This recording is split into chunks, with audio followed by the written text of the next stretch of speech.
I never thought the worst betrayal of my life would come from the one person who shared my blood. My own brother, growing up, Ethan was my hero. 3 years older, he always protected me. When Dad left and Mom worked double shifts, Ethan was the one who tucked me in, who told me everything would be okay. Even when he joined the army right after high school and I followed him into the service 4 years later, we stayed close. Letters, care packages, long video calls from opposite sides of the world. He was proud of me. At least that's what I believed. Then Dad died suddenly. No will. Just a modest house, some savings, and decades of unspoken resentment between us siblings.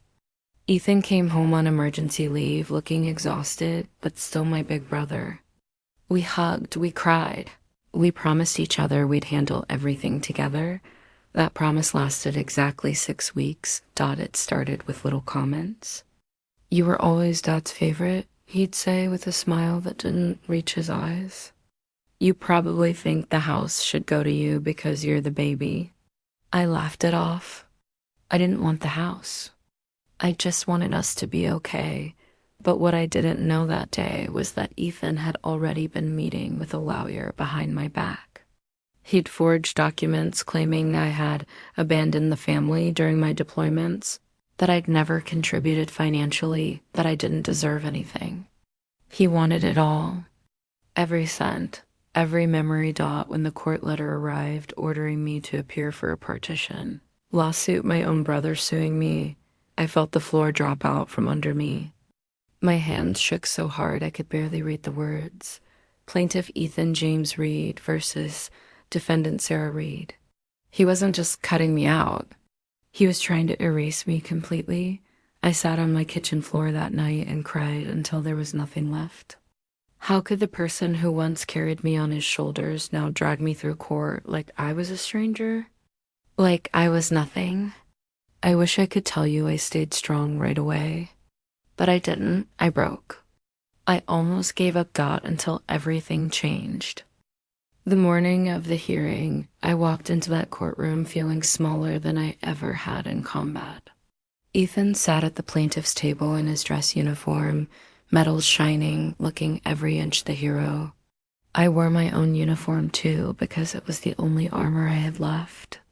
His lawyer started strong. Painted me as the selfish little sister who ran off to play soldier, while Ethan shouldered everything. They showed bank statements, old emails taken out of context, even childhood photos where I looked spoiled. Every word felt like a blade. Then they called Ethan to the stand. The judge, an older woman with sharp eyes, asked him gently, "Sergeant Reed, is it true your sister also served multiple tours overseas?" Ethan shifted in his seat.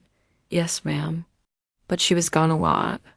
I was the one here for Dad." The lawyer handed him a document. "And isn't it true that Specialist Reed never sent money home during her deployments?" I watched my brother look straight at me, no remorse, no hesitation in lie. "Correct," he said. "She kept everything for herself." The courtroom went silent. My heart shattered all over again. He wasn't just greedy. He was willing to destroy my name, my service, my sacrifice. For money. I felt tears burning, but I refused to let them fall. Not here. Not in front of him, when it was my turn. My legs almost gave out walking to the stand. The judge looked at me kindly. "Specialist Reed, you may speak." I opened my mouth. And for a moment, nothing came out. Then I looked at Ethan. Really looked at him. And something inside me snapped not with rage, but with clarity. I told the truth, quietly, completely. I talked about the deployments. The nights I couldn't sleep because I was wiring money home I couldn't afford to lose. The care packages I sent Dad that Ethan claimed he paid for.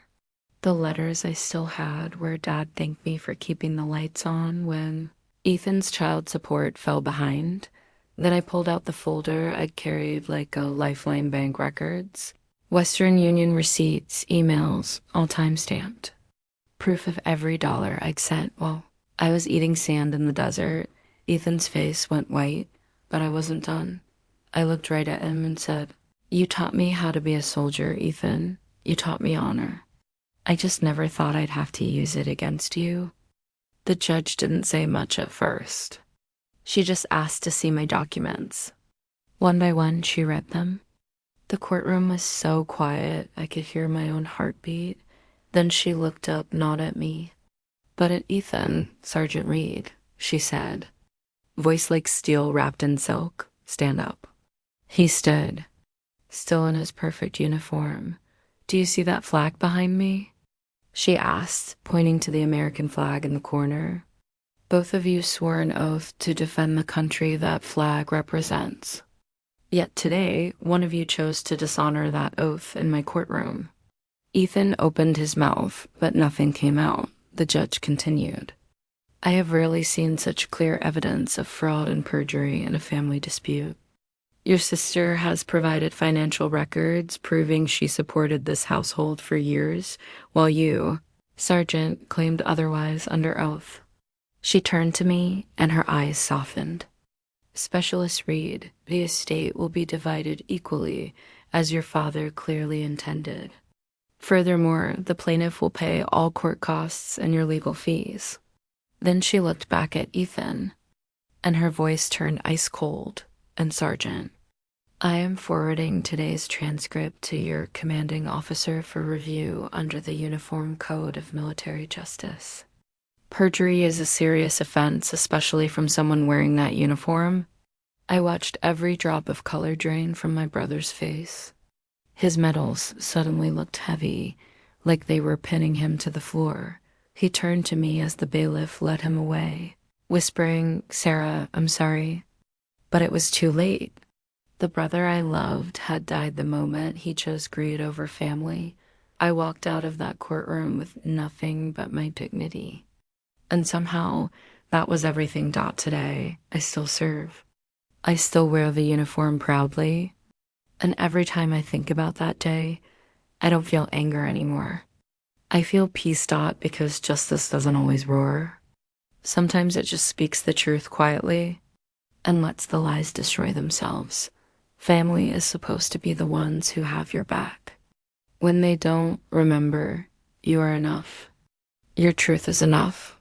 And sometimes the strongest revenge is simply refusing to become what they accused you of being. I forgive him.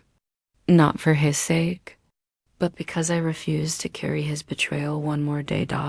And that, more than any ruling, is my victory.